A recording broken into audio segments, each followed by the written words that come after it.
And that's what England will expect from him, won't they? I mean, they've got, yes, they've lost another wicket, but they still have enough and more firepower to try and put this Nepal bowling attack to the sword in the remaining overs. 4.5 to go after, as we look at it now. 15.3 overs have been bowled, and Airee has picked up a wicket. Will Jacks? 137 for 5 then England. Field just being adjusted, bowling round the wicket. The new batsman just moving across to square leg.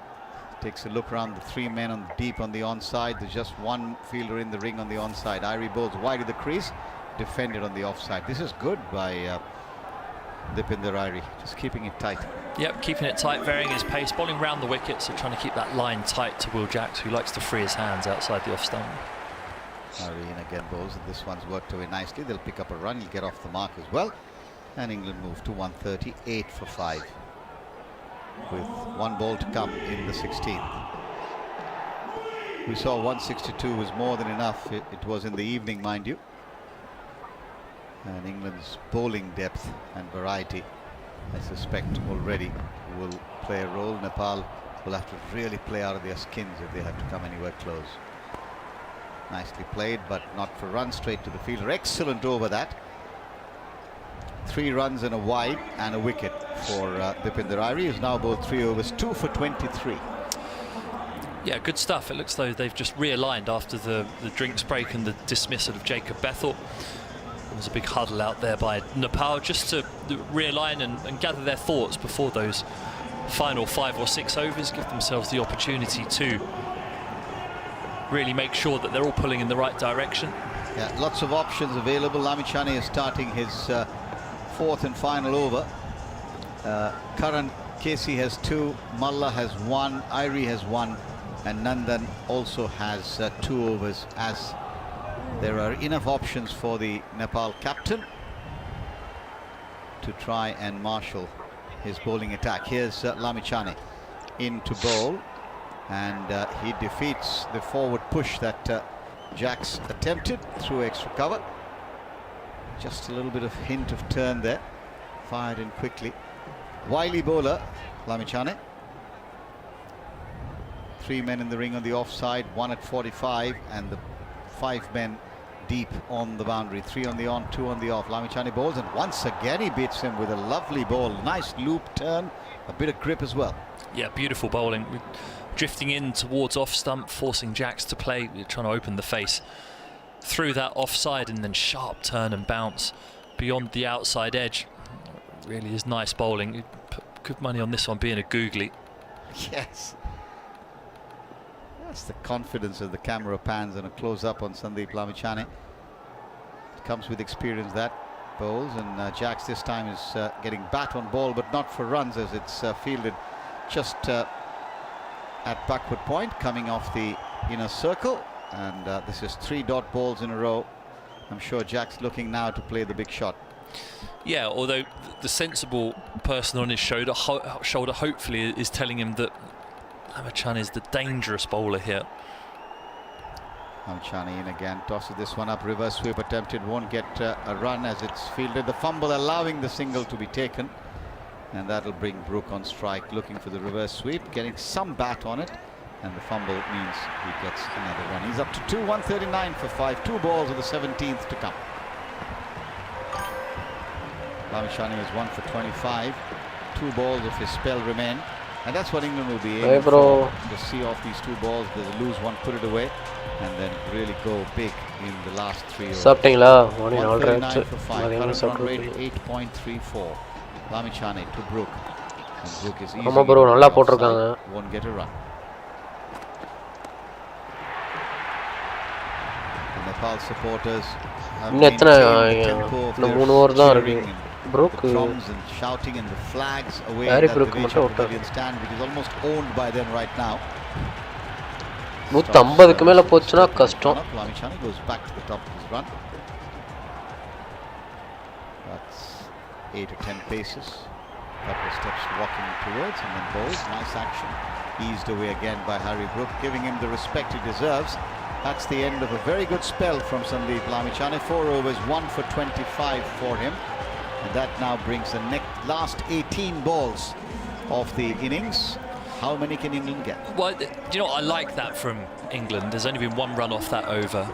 And especially from Harry Brook, who's been criticised a lot for taking the wrong decision with the bat in hand at the wrong time, especially in the Ashes at critical moments. The main gun bowler comes back on. I think Mitchell Stark at Perth tries Small to hit teams for 6 over the performing well offside. in the World Cup. There, Brook has taken his medicine ஆமா and bro, said, அவங்கள "Let me யாருமே challenge the real danger bowler play here. பண்ணிருக்க மாட்டாங்களா, I study can see பண்ணிருக்க this மாட்டாங்க. over off without taking any undue risks, and I can really try and capitalise at the other end." So switched on and focused, which I like to see. Right, first ball of the 18th from Buttler. Doesn't get hold of it at all as he looks to cut away on the offside. Is Wooljax. 12 runs coming off the last 22 balls, 2 wickets also falling in the process, so that's been a இன்னும் கொஞ்சம் good difficulty pull மேல back by எடுத்தோம். Nepal. This one's a little bit short and pulled away to deep mid-wicket, but straight to the fielder, so there'll be a single is all they'll get. Nepal have done well in the last 20 minutes or so. Pulling back the rate, it was well over 9 for a bit, it's now just a shade over 8. And now is the time. I think this is where we're likely to see some real power from Harry Brook as he settles over his bat and waits for Buttler. Buttler in bowls and it's eased away nicely, square of the wicket on the offside. Another single. Does that suggest to you, Finney, that England think they've got enough and will get a few more, no doubt, before the innings concludes? 6 We're in the 18th over. Wooljax. 3 balls 6 of that 18th over to come. வெளிய 6. Yeah, I think what England probably are doing here is waiting for the seamers to come back on. It's almost certain that the seamers will bowl the last 2 overs. Buttler in again, tossed up down the wicket, lofted away, and this is going to go, or is it going to be taken? It is. It clears the fielder. Rohit, the captain, was right there. Stream elements waiting கூட and top willing fans almost to வருது. pull the ball back from the trajectory it was on, but it sailed over his head, and all he could do was watch it sail ஆமா over bro, for another 6. chatல That was a big hit என்ன from, வந்தாலும் அது top the ஃபேன்ஸ்ல England வரும் skipper. bro. Good use of the feet, confident, full face of the bat, and hit it. Comment பாக்ஸ்ல என்ன comment வந்தாலும் It's அதுவும் almost ஒரு like a ஃபேனா lob தான் he's got right underneath it, consider பண்ணும். and as it's come down, it's almost come vertically down into the ground just behind the fielder on the long on boundary. In fact, that was Jax, not Brook. And this one slapped away wide of mid-off. He might get 4, will draw, good stop. That is very, very well fielded by the skipper. Rohit Paudel really moving very quickly to his left and making sure that he kept the scoring down to a single. 149 now for 5. In fact, 2 runs there. And that'll take Jackson to double figures. Night bat வரல bro. 11 of 10. அப்படியா? Brook 47 of 30. And Buttler in again. அப்ப stream element வந்து பாட்டா consider பண்ணலாம்னு நினைக்கிறேன். This will be fielded on the deep cover boundary. Stream element எதுக்கு இருக்குனே தெரியல. நான் எதை செட்டப் பண்ணலையே. எதுக்கு வருதுன்னு தெரியல. Good positive running. Quick run first and then just doubling back for the second. So 18 overs gone. It's 151 for 5 with 2 to play. And this is go time. Now, they've seen off the spin on what looks like a surface that, as Harry Brook anticipated, is going to become slower and more spinny as the game goes on. But as is natural, the last 2 overs are generally bowled by seamers. Sometimes captains are brave enough to bowl their spinners much later in the piece. But here, captain going back to seam, and this is now England's opportunity. As Surya Kumar Yadav did yesterday for India in the last few overs, capitalised on the seamers coming back. And சேனலுக்கு moderator இருக்கா? than spin. மாடரேட்டர்னா எதை bro கேக்குறீங்க? So big job for Monetize Yadav to ஆயிருக்குன்னு do. He's கேக்குறீங்களா? bowled his இல்ல. first 2 overs for 13. He's got the wicket of Josh Buttler when he was caught behind the thin outside edge, and this is really an opportunity now for England, as you say, Finney, to இல்ல try chat and moderator press the கேக்குறீங்களா? pedal, maybe get to 175, maybe a little more depending on how they go in this over. Harry Brook on strike on 47, 3 shy of 50, which will be a good way for him to start the tournament, and as you said, put all the other stuff further away from people's eyes at least, if not their minds. Adi 6 அடிக்கிறான் bro. Indeed, and that's the way it should be. Here's Nandan Yadav into Harry Brook. He's up, channel moderator, chat moderator chat nonchalantly through mid-wicket, well over the fielder there, and starts off with a 6. Pressure on Nandan Yadav now, and serious pressure. Yeah, you could just sense it coming. That's just 50 as well. Yeah, 31 balls, is it? 31. Yeah, excellent innings by Brook, and measured in the way that he's targeted bowlers and waited for deliveries. This is definitely the time to try and hit every ball for 6. And slower ball, picked it up quickly. Yeah. Now what does Yadav do? Does he have another 6 for the block hole? Yeah, it's block hole or slower ball. Out off the ball now. என்னத்த ஆனா 150 மேல அடிக்க விட்டாங்களே. Running away from us.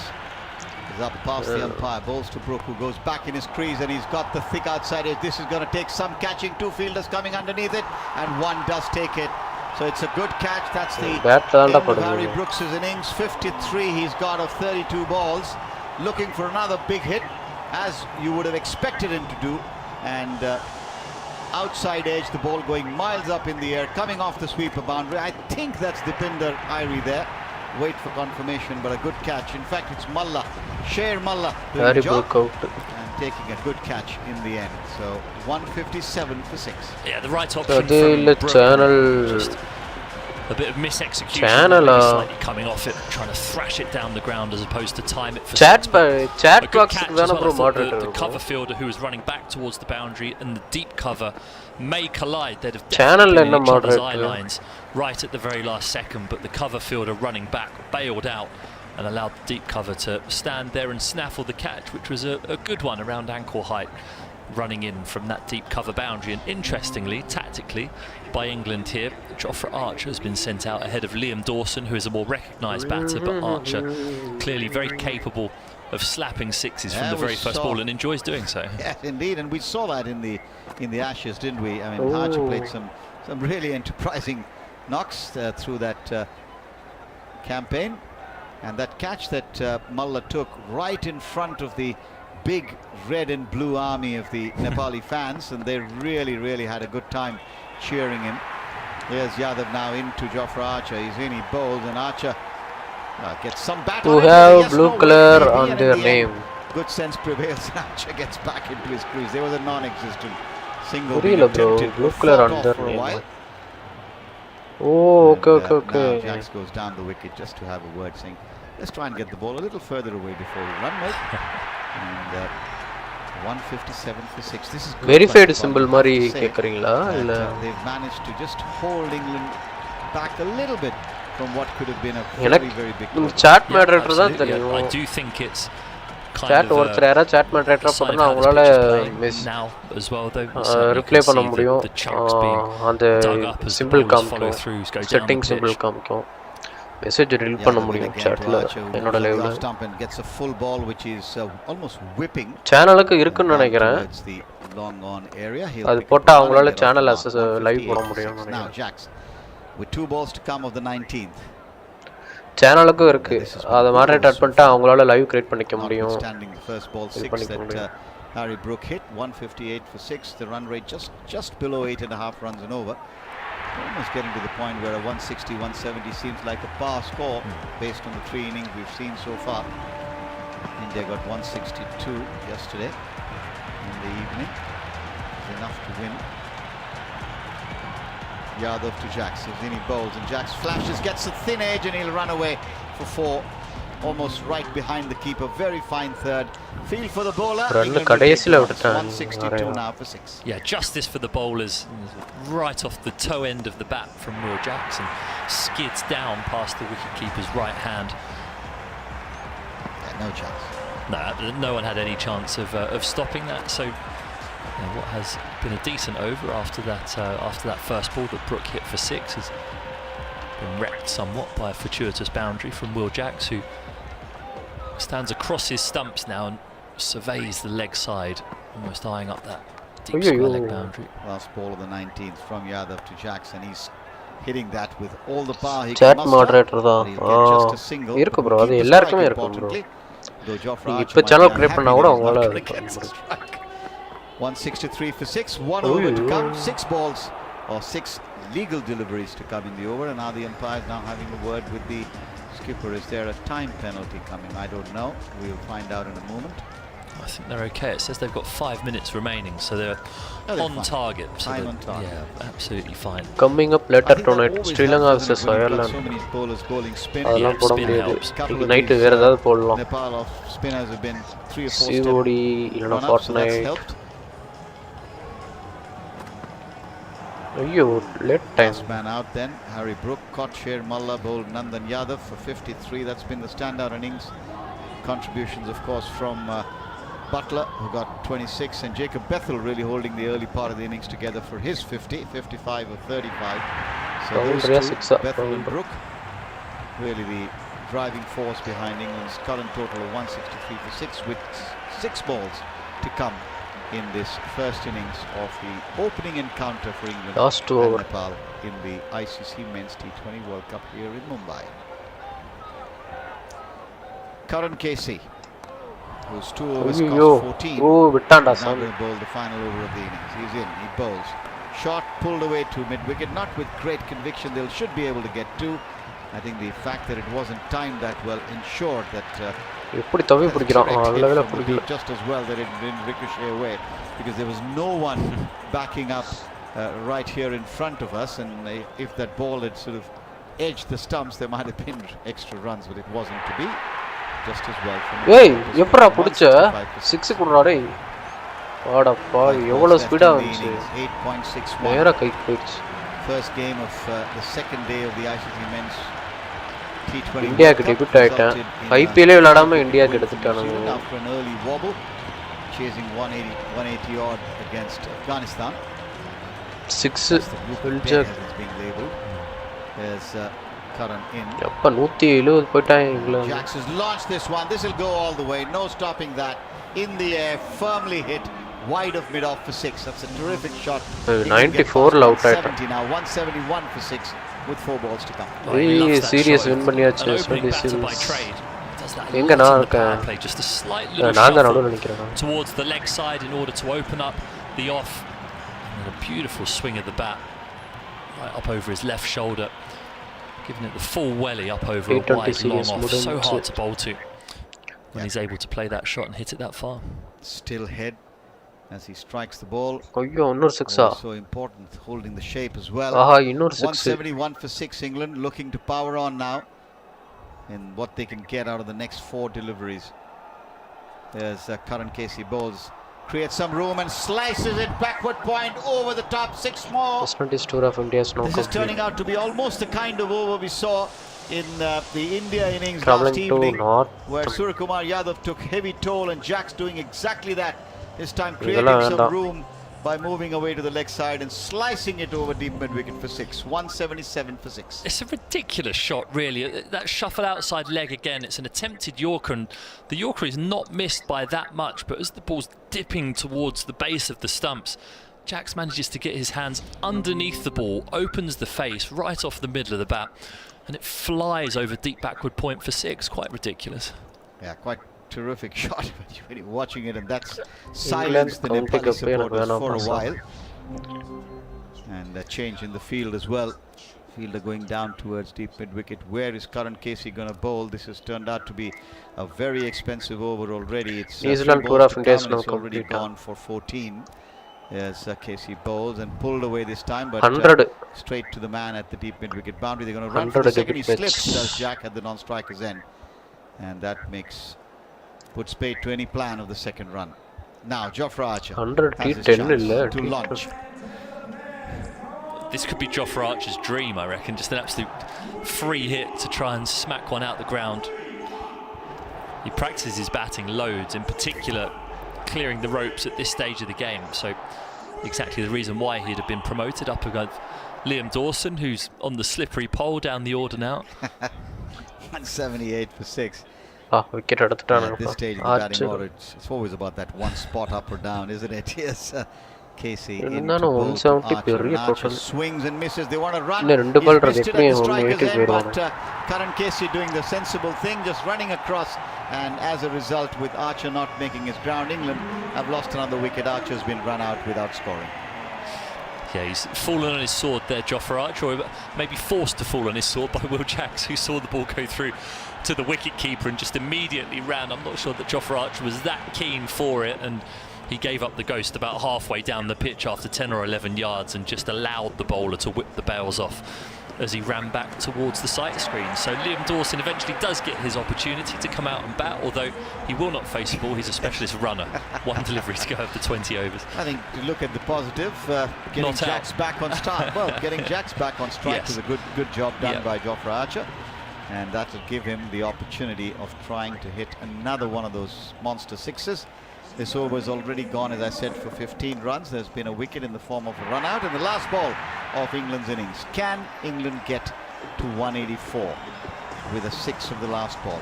We shall find out. Man with the ball in his hand, Karan Casey. Yeah, 6 spoiling his figure last over. What he'll need to do or try to do is try and bowl one which Jacks can't get under. He's up, he bowls, and Jacks does get under it, and it's over. Extra cover for 6 more, and England do get to 184. 184 for 7, so 185 runs is the target then for Nepal. England finishing with a big flourish with this very, very expensive over. 21 runs coming off that last over, almost as much as came off that last Netravalkar over last night for Suryakumar Yadav, and England will be quite pleased with their performance, one has to say, finishing 184 for 7 in the allotted 20. Yeah, I think that's an excellent score, and you add into the mix the fact that this is a day game, so the floodlights aren't going to come on and the atmosphere won't lessen and the dew won't come down to make it good batting conditions in the second innings. What we saw, especially from the wrist spin there, was exaggerated turn as the innings wore on, which will enthuse in particular Adil Rashid, who is clearly excellent at exposing these kinds of conditions. So England, that's an excellent performance by them. 184 on the board. Will Jacks in an unfamiliar position, batting at number 7, able to hit some quite ridiculous shots up over the offside in that last over, drags England to that total. Absolutely. So 184 for 7, England finish. Jacks with a really powerful 39 of 18, and that sets the tone for the Nepal reply. Here's Henry Murray. Thank you very much indeed, Prakash. Thank you, Finney, as well. Nepal will have to register their highest total in T20 cricket against a full member nation if they want to win this game. That was against India previously, 179 for 9 they made in Hangzhou in the 2023 Asian Games. That's their current best, so they'd have to surpass that if they're to chase down 185. We'll get some reaction from the boundary edge before previewing our third offering of the day from Colombo, where we've got Ireland starting their campaign against tournament co-hosts Sri Lanka. But what a fine performance that was at the back end from Will Jacks, 39 off 18 balls after the innings had been set up with half centuries from Jacob Bethel and Harry Brook. Here's Jacob Bethel. Kind of after 6 or 7 overs, was kind of thinking 180, and if we went well, ready to sneak it up to 200. But yeah, really happy with 185, and yeah, we just got to go out and defend it now.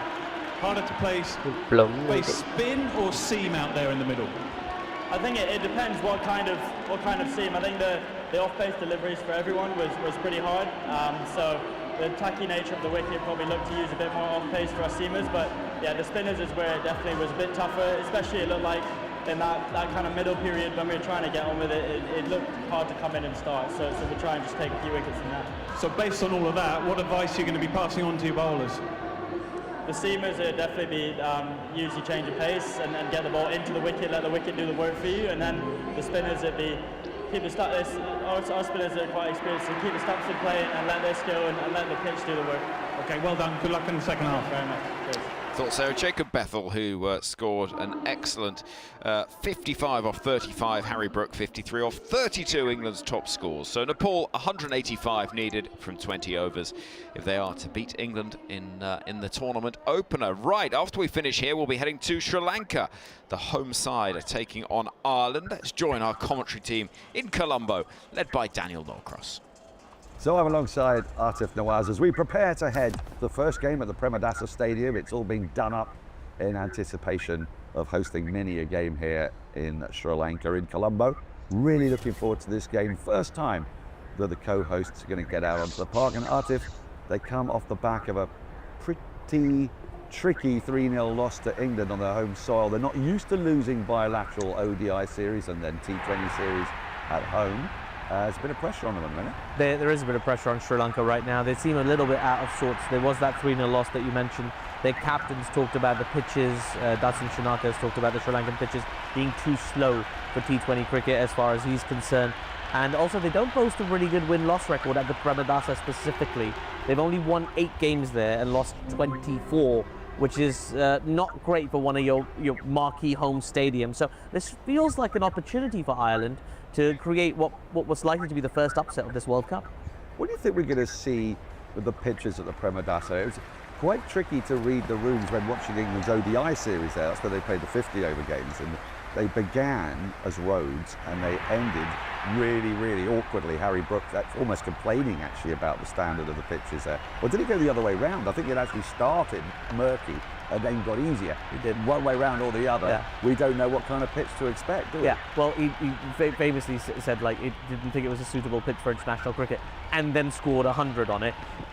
So it really was quite bizarre. But I think it's something we can expect to see as this tournament goes on, because the pitches we expect to deteriorate. Obviously, they're working on them in between games, because yesterday we were at the SSC. That will get some work done today while we play at the Premadasa. So that sort of hopping back and forth allows the ground staff to patch them up a little bit, but there's only so much they can do. So you do expect the pitches to get a little bit slower, a little bit more spin friendly as time goes on.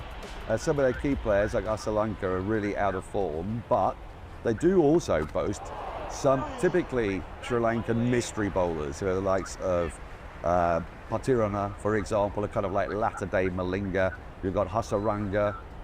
It was a sort of all-round package. So they're still going to be a threat, aren't they? We'd still be expecting them to win at home. Absolutely. There'll be a lot of expectation. Just wandering around Colombo, bumped into lots of Sri Lankan cricket fans who are really excited about the possibility of their side doing quite well in this tournament. And they're very optimistic about their chances, certainly in this first game. Pathum Nissanka is the name that keeps coming up when I speak to people. They're very excited to see him. He's been a leading run scorer in T20s recently, and he's had a surge in his strike rate as well, because I think up until sort of 2025 he played at 120 odd. Now he's managed to up that to nearly 150, so he's adapted his game for the modern style and the position that he plays at the top of the order to try and get Sri Lanka some momentum in the power play. So I think we'll see some flashy shots, at least some attempted flashy shots from him up top. Should be exciting. And also we're going to find out whether this T20 tournament has really captured the imagination of the local population, because yesterday at the SSC, it's a much smaller ground, it's a kind of boutique ground, and the home side weren't playing. It was a nice atmosphere, but it didn't really feel like it had kicked off yet. Today in the Premadasa, this is a proper stadium. I'm expecting it's a Sunday. We should get plenty of people there. It could be a daunting task for Ireland. They don't come into this with the greatest of form, but they've got a very experienced side, led by Paul Sterling. He's only 112 runs away from that very rare feat, 4,000 runs in T20 international cricket. And alongside him, he's got a lot of very familiar names, the likes of Harry Tector, the keeper Lorcan Tucker, Curtis Campher. He's still only 26, and yet the only man in professional cricket to take 5 wickets in 5 balls. He's taken 4 in 4 in an international match. George Dockall, who is back bowling, and we've got Ben Callitz to look forward to. Really excited by the prospect of Ben Callitz. We've heard a lot about him. He's a big hitter, which is something that Ireland have, I kind of say, traditionally have lacked. Paul Sterling has been the guy to give them momentum up near the top of the order. Curtis Campher with a kind of cameo in the middle order, but Ben Callitz could just be the finisher that they're looking for. Yeah, he certainly could, and we love a big hitter as well in T20 cricket, particularly lower down the order, those final overs to really bludgeon the ball. I just wanted to add to your point about Curtis Campher, 4 in 4 for him, but there's also 2 players who might feature who've also taken T20 World Cup hat-trick. So Josh Little, who may or may not play, we don't know if he's fit, but he's taken a T20 World Cup hat-trick, and so has Benindu Hasaranga. So there's actually 3 players in this match alone who have taken T20 World Cup hat-tricks, one of whom has taken 4 in 4. So a lot of milestones floating around. Well, after Mario Shepherd did it yesterday, could we be in for another one? That would be fun to see. Now, you mentioned Josh Little there. He's not been in the best of form. He's the one Irish player who's had an IPL gig, but he was taken around the park by Italy, which is not particularly auspicious. So more likely they're going to go with Barry McCarthy and Mark Adair, really experienced pairing. Matthew Humphries, though, he's somebody we're really interested in looking at. Alex Hartley has talked about him a great deal, slow left armour, young, just another point of difference. At the Premadasa, and we've seen that pitch take a lot of spin, if they can get those spin overs going, they could yet be a real handful for Sri Lanka. And look, Ireland are not an associate nation. They are a test-playing nation. But you would expect Sri Lanka at home to win. But do you think this could be the first, and it would be an upset, the first upset of the tournament? I think so. Alex Hartley did said something nice about slow left armers. Well, I never. No, I do think this is a real opportunity. This is the best of all of the opportunities that have presented themselves. We saw very strong performances on day one from the Netherlands, from Scotland, and indeed from the USA. Of all of those games, you sort of applaud the associates for getting very close without being patronising. Of course, they got very close to winning, particularly the Netherlands, who were right there on the cusp. But with Ireland, you kind of fancy it. So I think this is, this could be very close. It might be the perfect storm of Sri Lanka having an awful run in, the Irish team having less pressure on them. We could see a magical result here today in Premadasa. And if they can get it done quickly enough, we can head down to the Irish pubs that we saw yesterday in the centre of town. We'll be on air from the Premadasa straight after you guys are done, once it's all over in Mumbai. But for now, back to you. Thank you, Dan.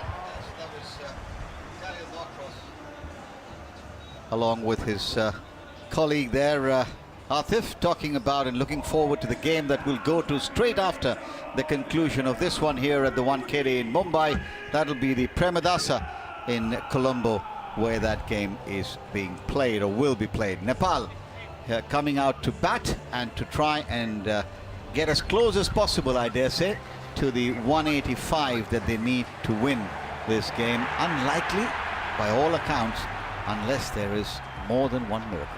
Yep, and it's absolutely possible, and stranger things have happened. And Nepal, no strangers to beating full member nations. They beat West Indies recently in a series, didn't they? And they've run people close in World Cups before, but they need a good start. And because this pitch and the spinners that England possessed through those middle overs that did so well in Sri Lanka, Dawson and Rashid in particular, with their sets of skills, they need a really good start here in Nepal. They'll be in the face of Luke Wood, who's going to be bowling the first over. Always perfectly manicured, Luke Wood, but a really potent and dangerous bowler with this brand new ball. Left arm, skiddy, swinging pace to two right-handers who'll be concerned about their pads and their stumps, I think, in this situation. Yes, and he'll be a handful. And then just as he finishes up, they'll see the imposing figure of Jofra Archer from the other end. So no respite, really.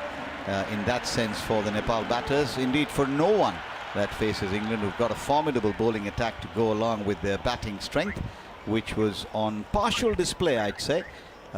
Clearly, Jos Buttler would be the one probably most disappointed, because he'd got a good start, he looked solid, and then played a little bit of a loose shot to get out. But 50s then for the skipper, Harry Brook and Jacob Bethel, and then the late surge from Will Jacks, ensuring England put up a good total. 184 they got. 185 then is what Nepal need. And the two batters out there are Burtel and Asif. Mohammad Asif and Asif Sheikh, 1600 runs in T20 internationals. Of course, always keep in mind that a lot of the T20 internationals that the associate nations play are not against top sides, but that will include the games that he's played against the West Indies. So not someone to be completely dismissed, but Luke Wood will have different ideas as he gets ready.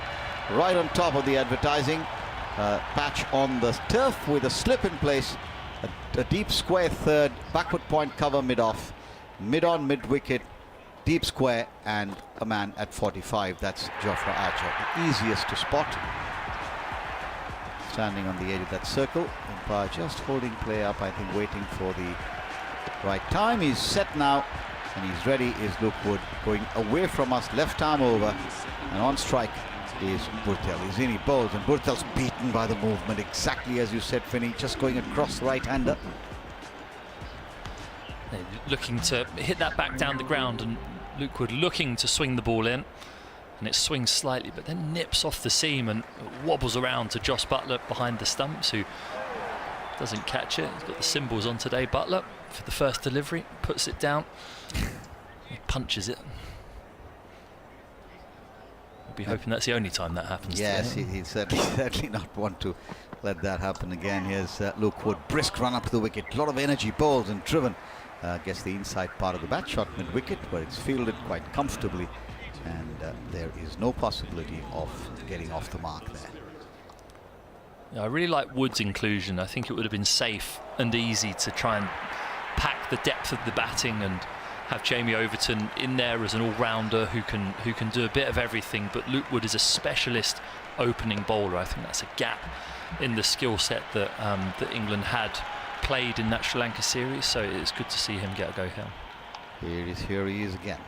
Past the umpire, up bowls, looking for the Yorker. Full toss, get off the mark. Will Purtill with again a sort of a squeeze off the inside part of the bat, not where he wanted the ball to go. Gets a run off deep square, and that is Nepal off the mark. It's not where anyone wanted that to go, was it? It was a knee-high full toss from Luke Wood, looking for that beautiful, perfect in-swinging Yorker. He didn't nail it, and then it was a skewed inside edge that dribbled out towards deep backward square leg. So not the highest quality cricket from anyone in that passage of play. Except for the man at well, deep square. The fielder would feel aggrieved at that comment, yes. He did a good job, made sure it didn't go to the boundary. Right then, so 3 men in the ring on the onside and 4 on the off, as Luke Wood goes away from us now. First strike to Mohammad Asif, who defends on the offside. Fielded a short extra, and there is no run. Jos Buttler, who's played so many memorable innings here at this ground for all his franchise teams, but the one that I remember most is one that he played for the Rajasthan Royals. It was an absolute blitzkrieg as he pummeled the bowling, but he's done that so many times. Indian fans, of course, unless he's playing for England against India, I think really love his batting. At the moment, he's got the gloves on. Here's Luke Wood in, left arm over, past the umpire, bowls, strikes him on the pad going down the leg side. I suspect there wasn't even a suggestion of an appeal. 1 without loss it remains. Remember the target for Nepal, 185.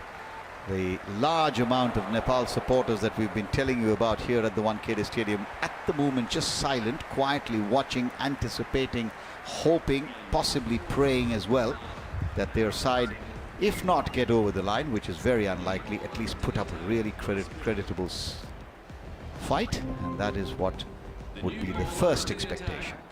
Here's Wood again, in, bowls, and Asif gets the inside part of the bat. He'll run away towards the front of square. They've taken the first, they wanted the second. In fact, Purtill wanted the second, but Asif wasn't interested, and that's the end of the first over. 2 coming off it, and a run apiece to the 2 openers. And Nepal are 2 without loss.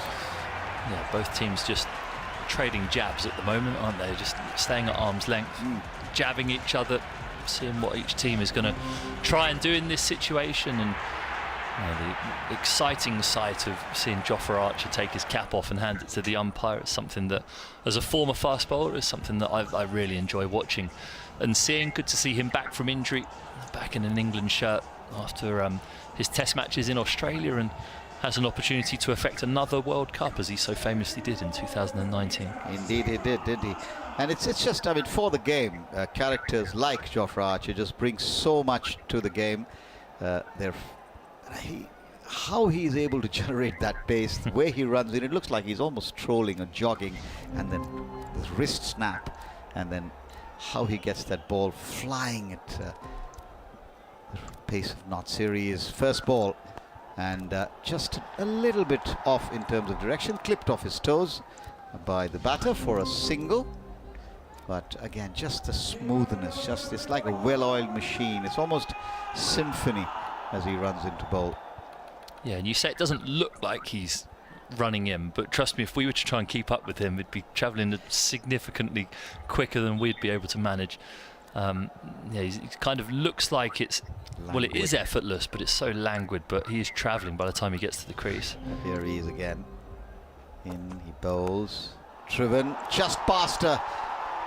A very brave effort at backward point. It'll be the first boundary for Nepal off the thickish outside part of the bat, but that flew away for 4 runs backward of point, and that means the first boundary to Nepal and to Bhurtel, who will move up to 5 as a result of that. Asif, his opening partner, Mohammad Asif, is on 2, and Nepal are 7 without loss. Boy, that flew off the bat. It did. It was fully camped on the front foot as well. I would put a lot of money on this being a bouncer.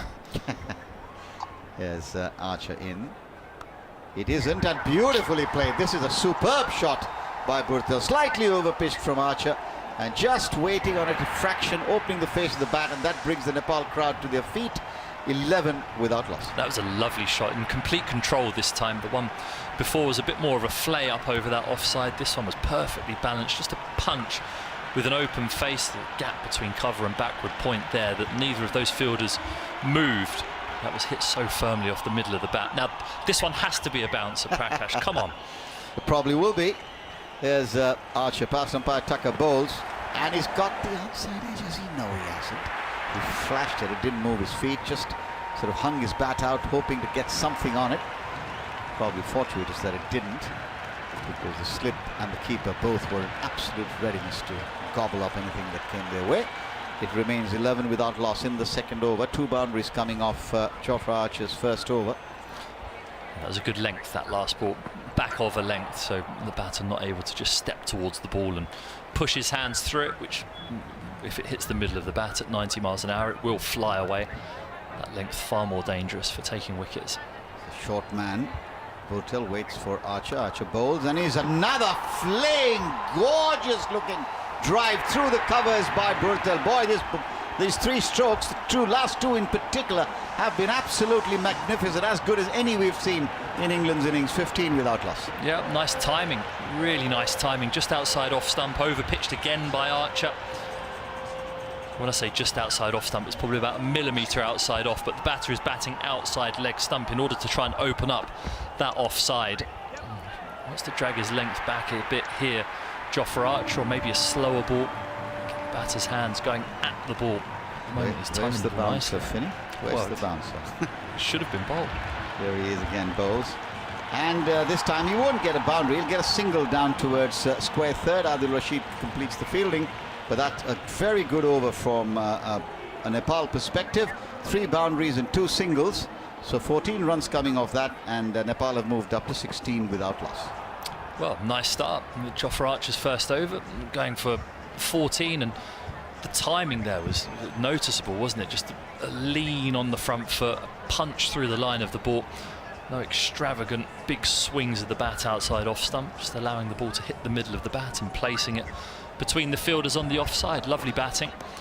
And I have to keep going and make the most of this brand new ball whilst it's skidding on slightly more than it will do through those middle overs when the slower bowlers get the ball in their hand.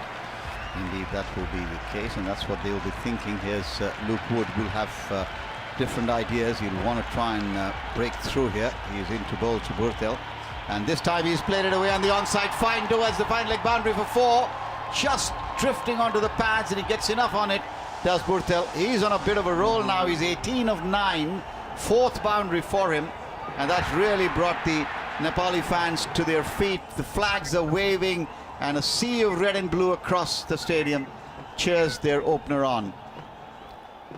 Well, nicely played again, stepping across his stumps, where to Jofra Archer he was staying outside leg stump. Moves across to the off stump now, knowing that Wood is looking to target his pads, and just flips it up round the corner for 4.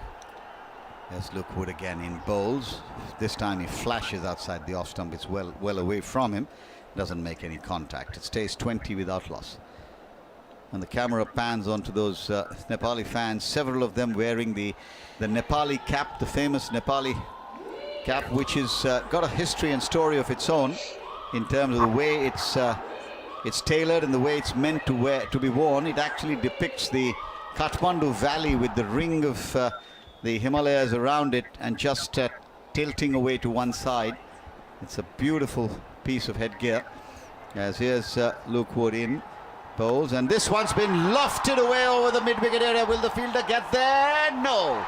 Just enough on it to clear the boundary. The first 6, and boy, this early start by Bhurtel, who's raced up to 26, has certainly ignited more than just the pyrotechnics that are around the ground here. Well, an amazing response in the crowd to these runs. It just seems all of a sudden much fuller than it was in that first innings as this ball started flying around. They found their voice, haven't they? Yeah, great atmosphere. And England, food for thought here. They're going to have to change their pace or something. It's all been quick and quicker. Think about taking some pace off the ball. Look, Wood in again, and this time just dabbed down towards third for a single. Sensible batting. In fact, very good batting. 27 now without loss, and Burtil's got 25 of them. To be fair, he's faced 12 of the 16 deliveries in the innings so far as well. That was an off-cutter from Luke Wood, so operating previously in this over at 140 kilometres an hour. It's about 88, 89 miles an hour. And that one 133, so back down in the low 80s there. So it's just going to be important that he doesn't allow the Nepalese batters to just hit through one pace of the ball. You've got to mix it up in this situation. He's into bowl now. Mohammad Asif on strike, bowls, and Asif lofts it over the infield. It'll go to the boundary, or will it get dragged in? The ball plucks a little bit, and maybe a quicker fielder there might have just dragged it in. I think Adil Rashid gave it up and then realized there was a chance, but it was too late. So 4 more to Nepal. 31 without loss in the third over. 1 ball to come. They've certainly got off to the kind of start you were talking about. Well, they're flying. They're flying, absolutely flying. It's still a long way off, clearly. Oh, yeah. England's total is an imposing one, but they had to get a good start, and they have. And this is the kind of moments and situations that will test Harry Brook as a captain.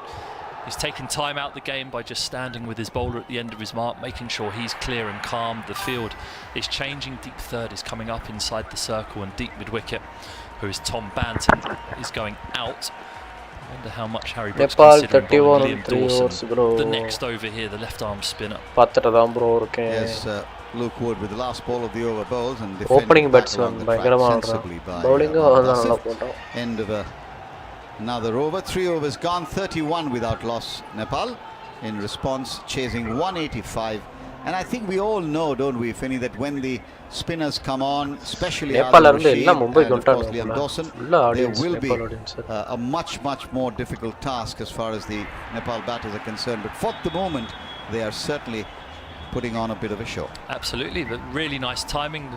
There's been nothing loose about the way that they've gone about scoring those boundaries. They've simply waited for England to miss or be predictable and have capitalised on that. It's been a really good start by Nepal. 31 without loss, but as predicted, Liam Dawson is coming into the attack. It feels like the logical and obvious option. Change the pace of the game. Dawson's so adept at bowling in the power play by mixing his pace and bowling spinners and ones that just slide on. So maybe a touch more unpredictable than the seamers in this situation. The 2 fielders out, deep mid-wicket and long off for Dawson. No slip. So now Burtil will have a slightly different proposition presented to him as Dawson in his inimitable style bowled, and the first one's been lofted. It's taken the outside edge. Luke Wood getting behind the ball and chasing it down, but it falls well away from him, and the batters come back for 2. Going for the big hit, top edge, not dissimilar in some ways to the way Phil Salt got out, except that I think Phil Salt got very little. This one was a thick edge, and it flew sufficiently deep towards the fine leg area to get it. Now, and Burtil is up to 27. Dawson in again, 4 or 5 steps to the crease, comes in bowls, and this one's on the leg side. They will take a single. Look, Wood is not quite able to get there quickly enough. The ball just trickling away, and wide signalled.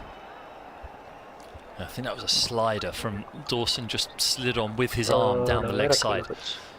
Trying to cramp Burtil for room, clearly thinking that any width is just going to be flayed through the offside. So trying to target that leg stump, but missing.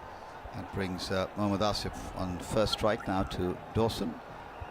He's in, he bowls, and Asif drops it on the mid-wicket area. They take the first run quickly and think of the second. Asif certainly was keen. Burtil, seeing that Archer's got to the ball, decides against it. 36 without loss now. 27 to Burtil, who's on strike. Asif's got 7, run a ball for him. And Dawson gets ready again to come in and bowl from the far end bowls, and this time no timing, and they will take a single. As a result of the fact that it wasn't timed, it took time to get to Archer at mid-on and a comfortable single. So 37 now. 4 runs and a wide of this over so far. Slight hold up, shoelace issues for the batter. Asif, who's now looking ready, and just hear the crowd here, the camera panning and just looking at the joy they're having watching their countrymen play is what I think this is all about in many ways. Dawson in again, bowls, and Asif turns it away, but straight to the fielder at shot backward square leg, and there will be no chance of a run. 37 chasing 185 in the 4th over, Nepal. Wicket, first over. He's in and bowls, and this one's gone up in the air. He's going to be out. He is very, very similar to the Phil Salt dismissal. It's Luke Wood who takes the catch at short fine, and Nepal lose their first wicket. 37 for 1. Dawson strikes in his first over, and that is the end of Mohammad Asif's innings. Caught for 7. Yeah, good captaincy by Brook to change the pace. The temptation would have been to try and blow these batters away with the pace of Jofra Archer, but that didn't work in his first over. So turning to the canny left arm spin of Liam Dawson, who is playing, I think, in his first World Cup or first T20 World Cup, and fully deserves his place after some stellar domestic performances across his whole career, but even more so in the last few years. And his versatility, in particular as a bowler, to be able to bowl at any phase of the game is something that stands him in really good stead in these conditions. And taking up the mantle of bowling inside the power play here, gets the breakthrough and now gives England an opportunity to realign. Absolutely. So 37 now for the loss of Mohammad Asif, and that's going to bring I think the Nepal skipper out to the middle. We'll just confirm that. 37 for 1. Burtel is not out on 28, striking the ball at 200, and Rohit Paudel, who is the Nepal captain, he is out in the middle, and 1 more ball in the over to come because of that wide. And Dawson will dearly like to make that 2 in 2. Rohit Paudel, on the other hand, will just want to make sure that he takes a little bit of time, if required, to settle down. He's going to have to bat well. He is one of the more experienced of the Nepal team. Started his career very early for Nepal. He's very, very young, and is indeed one of the youngest captains. Here is Dawson with the last ball of his over, and Paudel is doing exactly that, just defending quietly back along the wickets. End of a successful over, the first successful over for England. 4 overs gone, 37 for 1, and Dawson has his wicket. Yeah, well bowled Liam Dawson. You just see the simple game plan of keeping the ball tight in towards the leg stump, trying to give the batters no opportunity to free their arms outside off, and then varying your pace from that line as well. Canny left arm spinner is going to play a crucial role throughout this tournament for England. It feels, in particular, if these are the kinds of pitches that we're going to get, the surfaces that we thought would be excellent at the beginning of the tournament and then maybe deteriorate as it goes on. It started slightly tired, and it brings spin even more into play. Change of ends for Jofra Archer. His first over was expensive, went for 14, and he's now going to bowl from the broadcasting end. And the man in front of him is Burtel. Bowls and slower ball, well judged. Burtel was sort of looking for the quick, sharp delivery. Slower delivery from him. 123 Ks that one, and defended on the offside. Yeah, and you can see already Jofra Archer's learned from what he did wrong in that first over, was try and bowl quick and quicker. You have to mix up your pace to guys who are just standing there hitting through the line of the ball. Don't allow them to know that everything's coming down the same. So Jofra Archer setting his stall out very first delivery.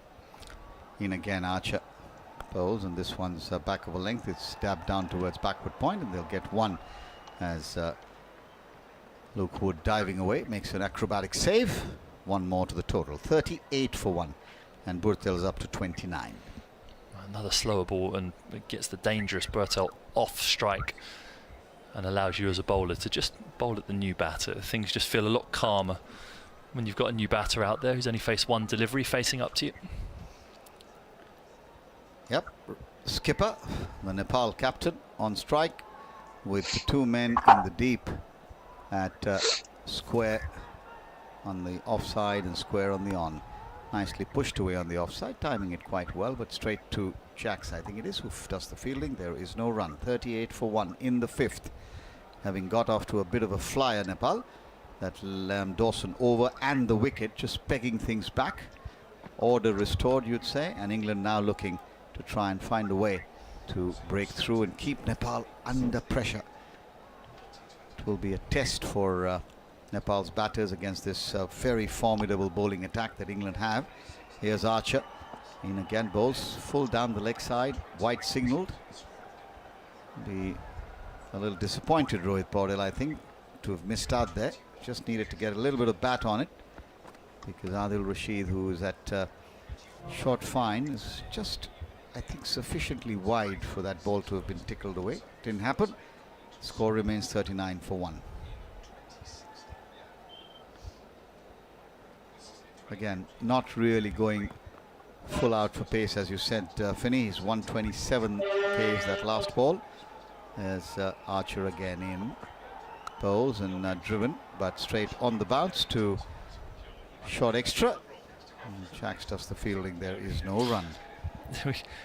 We called on him to vary his pace. He's bowled the same pace every ball this over. It's just all been leg-cutting, slower balls. So yes. Clearly Archer feeling as though bowling the ball into the surface, running his fingers down the edge of it is the way to get some sort of lateral movement. If I was gifted to be able to bowl 90 miles an hour still, I'd be trying to bowl this one as quick as I possibly could to get through the defences. There's Archer in again, bowls, looking for the Yorker, full toss, unable to put it away. He'll be disappointed. The Nepal captain there, he really should have done more with it, but wasn't able to get any timing at all. Practices the shot that he might have played. Wasn't expecting it. 39 for 1, 2 quiet overs after that initial burst of 31 odd runs of the first 3. Just 8 runs coming off the next 11 balls that Nepal have faced. There's Archer in again, bowls, and oh, a misfield there. Rather ugly looking misfield through the feet, and a single as a result of that. So 5 overs gone, 1 over to come in the power play. 40 runs on the board for Nepal for the loss of Mohammad Asif, and Stephen Finn will stay on and give you his thoughts as to how this first phase of 5 overs has gone as Henry Moran gets ready to come in. Well, England have realigned well after 3 explosive overs from Nepal in the first 3. 31 without loss. Liam Dawson introduced into the attack with his left arm spin has given England a degree of control again. Still going at 8 and over, Nepal. And they've got the dangerous batter there, Buttler, who has 29 from 16, but Will Jacks, who you interviewed earlier this week about his haircut, Henry, is coming into the attack to bowl his off-spin to complete the power play. Well, I did, yeah, because he looks like Eminem. Yeah, well, it's more the colour, isn't it, as opposed to the cut that is a... Or indeed the wrapping. He's in now, and that goes down the leg side and will be signalled wide.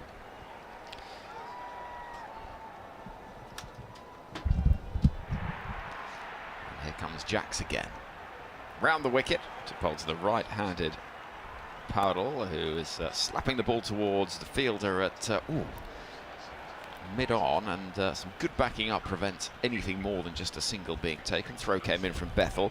Here we go. Good little stat for you. Okay. Researched by both myself and TMS producer Adam Mountford at the back of the box. Because we know that Liam Dawson was famously part of the 2019 World Cup squad, but didn't play. Yes. Here is Will Jacks. This is chipped in the air, straight back to the bowler, and England have got a second wicket. Birtle goes for 29. And a little leading edge is enough to see the end of the dangerous opener. Nepal 42 for 2. Disconsolate fans all around because the danger player at the top has gone. And Will Jacks, like Liam Dawson, strikes in his first over and gets easy as you like, caught and bowled. Oh, he'd be annoyed at how timid that was, Bertel. He played with such intent, but controlled intent before. And just looking to tamely turn this into the onside. It probably doesn't spin anywhere near as much as he thinks it will do from the right arm off spin of Will Jacks, and a leading edge back to the bowler, the simplest of catches, and Slim Shady's got his man. Well, he has. And sadly for Birtle, You've only got one shot, one opportunity. God. Anyway. So, Liam Dawson, first called up to an England World Cup squad here 10 years ago, 2016, didn't play. Part of the squad in 2019, part of the squad in 21, travelling reserve in 2022. Today, his first World Cup appearance for England. He takes a wicket in his first over. There we go. So well, he's got some good tournament fees out of it, at least, for not playing a game. Do you get that as a travelling reserve? Yeah, you get the whole lot. Do you? Well, that's worth doing, isn't it? Absolutely. So 21 in, that was Dubai? That was Abu Dubai. Dhabi, yes, where Australia won it. Matthew Wade played a great innings, didn't he, in the final? Yep, Matthew Wade. And it was the tournament where it was pretty much win the toss, win the game. Yes. Was the due factor. And England got Mitchelled in... Did England get Darryl Mitchell? They did, yeah. Not the semi-final. No, it was the semi-final, wasn't it? Yeah, because it was a Aussie-New Zealand final. Yeah. And then the Australians won with Matthew Wade scoring runs. Yes. There we go. So what? And I know I played under-19s with Liam Dawson. He's a year younger than me, I think. And he is really proud to represent England. And he has been since we were teenagers, playing in those under-19 World Cups. And for him to finally get his opportunity, I saw him in a cafe yesterday where he paid for my breakfast actually, which was very kind of him. He paid for my breakfast. Was it? It wasn't a game of credit card roulette. He just just kindly offered to pay for breakfast. It's all those toffees. Exactly. I thought, do you know what? Not going to be say my no. guest. Yeah. And then I saw him there today, and he looked calm and relaxed, but excited to represent England.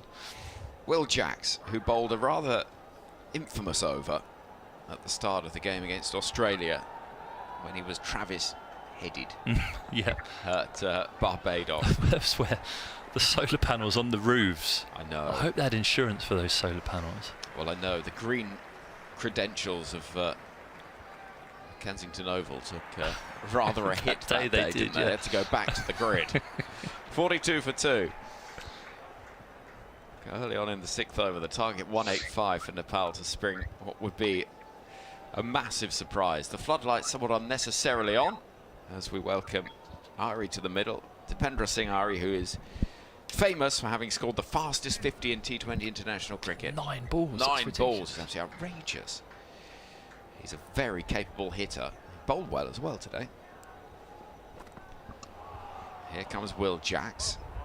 And Jacks will see the ball dropped into the onside, and he himself will sprint round. But actually goes quite neatly between 3 England fielders, and 2 runs are taken. That's good running, good placement, 44 for 2. What was the stat, before I go at the end of this over, what was the stat that you were going to tell me that you'd researched before the wicket? That was the Liam Dawson one. I'll stand down. Yeah, nice. There you go. So it's his 5th World Cup, his first appearance, which is pretty good going. So prior to today, he had done as much to contribute to England World Cup performances as I have. In comes Will Jacks. This is spanked away out towards the leg side, fielded in the deep by Banton. And there is no run. No, there is. That feels harsh on your World Cup performances. You held the captains under the microscope, haven't you, over the years? Yeah, and Josh took it so well, I thought. 45 for 2. Here comes Will Jacks. Worked into the onside, and a single will be taken once again. I don't feel our relationship's ever recovered, me and Josh. He's a softie, really. I tell you, that look in his eyes. I know, the one that Vernon Philander felt all those years ago as well. Yeah. What was that for? I think just standing there in the crease when he was batting. 46 for 2. Here is Will Jacks. Again, looking for that leg side, and again the fielder will move to his right to pick up, and Tom Banton it is, who, with a little mop of dark hair poking out the back of his helmet, or his cap I should say, runs around to pick up. 7 from the over and the wicket. The required rate stands at 9.86. A quick start from Nepal, but England will be hoping they're spinners, and you would have thought it'll be Adil Rashid out of the power play. Indeed it is. We'll be able to take hold now. Matt Henry joins us with news. Matt, you've potentially seen some developments in the India-Pakistan story. Yeah, it sounds as though people may have seen this report. You'll be able to read it on the BBC Sport website. an app. There's a meeting going on today in Lahore, which is probably significant that it's the ICC going to Lahore, so ICC Deputy Chair, executive members, and interestingly the head of the Bangladesh board as well, going to meet the head of the Pakistan board to see what they can sort out. Slip in places, Rashid is bowling, ooh, and it's not far away from backward point, but it'll go to the boundary. Liam Dawson dived to his right. It was a little bit loose from Rashid, that, and 4 runs to start the 7th over. 50 up, 51 for 2. Yeah, Rashid definitely doesn't bowl the number of loose deliveries. It was often something he was accused of early in his career, wasn't he? That balls are dragged down every over or a wide ball every over. He doesn't do that as much anymore, but that was a bit full and wide. Well, Rashid with his leg spin again. That's a much better ball. And there's a quick single taken. Throw comes in at the non-striker's end, and had that been a little more accurate from Sam Curran, who had to run round it rather to get his left hand down to it. That could have caused problems, but 52 for 2. It's Barbados, your little to-do with Jos Buttler, wasn't it, before that last T20 World Cup, wasn't it? You had a little disagreement, the two of you. Well, we didn't really. Here comes Rashid. His pace taken right off it, and that'll be stopped by a diving Curran at cover. Disagreement's the wrong word, I'll give you that. I asked a simple question. What will be your approach to make things different this World Cup as a captain from the unsuccessful one in India in 23? Here is Rashid, swept hard out to Bethel at deep mid-wicket. 1 taken, 53 for 2. And I think he was a bit bored of people referencing that tournament, which is fair enough. Yeah. And I remember the infamous line when I said, "Have you got a team for us tomorrow? I don't need to give you my team." Here comes Rashid. Bowls, that one turns quite sharply. The right-hander, Airee, will whip the ball into the leg side for 1. 10 from 6 for him. And look, we expect cricketers not only to be expert public speakers, but also sort of emotional enough to give us something, but not so emotional they don't get annoyed at us. Smacked away for 6. That is an absolute monster. Powdell gets hold of that, and Rashid's gone for 13 from his first over, and that one went a long way back, over deep mid-wicket, out into the stands, and those Nepal fans are absolutely loving that. Jacob Bethel hit a few big ones earlier. That might be the biggest of the lot. It's gone into the second tier at our end, having with a batter at the far end, so it's gone a long way. 60 for 2 after 7. The required rate 9.6 is 125 needed from 78. And we're going to see Jacks continuing from the far end. It's a good game, isn't it? We saw 3 good games yesterday where the associate team pushed and tested the so-called bigger nations, and then we've got another one. Even if England do win this, you can't say they haven't been tested at various points. Yeah, you'd think it's still in England's favour. A couple more big overs and things get a bit different. Jacks, bowls, and there's going to be 4 runs to start the over. Down on one knee and swept away behind square for a boundary. Crowd up and about. Targeting that leg side, aren't they, from Jacks? Jacks bowling around the wicket. So with the angle, the Nepal batters are trying to get across and then to drag it into the leg side. They picked out the fielders a couple of times in the previous over. This time, get it fine enough for 4. Not a great ball that from Jacks, who's in to try once more. It's much better defended this time. Bit of turn and bounce. Buttler applauds behind the stumps. Slower as well from Jacks, that one, wasn't it? And you could see it turned a bit more as a result. Around about neck and neck, these two sides. England were a further wicket down. As Jacks comes in, driven through the offside. Every run cheered. That'll just be a single out to the offside. At what point would England get nervy? Nervy. Yeah, good question. I mean, 120 from 75 balls is the requirement at this point, which still feels a long way off. Swept, reaching for it, out to deep mid-wicket for 1. As you've said, these two, not necessarily an international full World Cup, well, yes, international, but not full World Cup against full member nation sort of level. These two are known for their destructive hitting. Rohit Powdell was the highest scorer in the NPL, Nepalese Premier League, last year. Outside the off stump, beating the edge as it's flayed at. rather by Airee, and he looks annoyed with himself as Buttler collects, and Will Jacks is doing a decent job here. Get out of the over without too much harm done. Boundary to start it, but just 2 runs since then. Final ball coming in now, and that'll be swept for 4. It goes hard between Banton and Bethel in the deep, and it is 10 from the over, and the Paul getting close to being up with the rate. 115 needed from 72 now. Yeah, it's a good shot because that's gone the other side of the field. The same type of shot, a sweep into the leg side, but that one's gone much squarer to get to the other side of Tom Banton to pick the other gap that was available. Really good batting, as you said.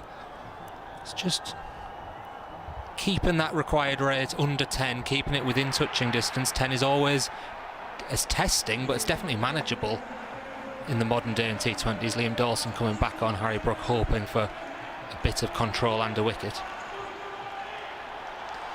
There's lots of spectators in traditional Nepalese dress with the topi hats, which those hats made sometimes of felt or wool, but almost looks military in their design. Sit atop. Lots of spectators' heads all around, bright colours. As we see Liam Dawson, who took a wicket in his first over, bowling from our end of the ground now, the shadows lengthening. The left arm spin immediately sees a run taken into the onside. They're pushing hard for a second run as well. Throw comes in, loose throw from Luke Wood, and 2 runs are taken to put the pressure on the England side. This partnership worth 30 off 17. 72 for 2. The target 185. Harry Brook just slowing things down again. It's getting hold of the ball. It's a trick Owen Morgan used to do, wasn't it? That he'd get hold of the ball so that the bowler isn't nervous at the top of the follow through. Give them a second to think.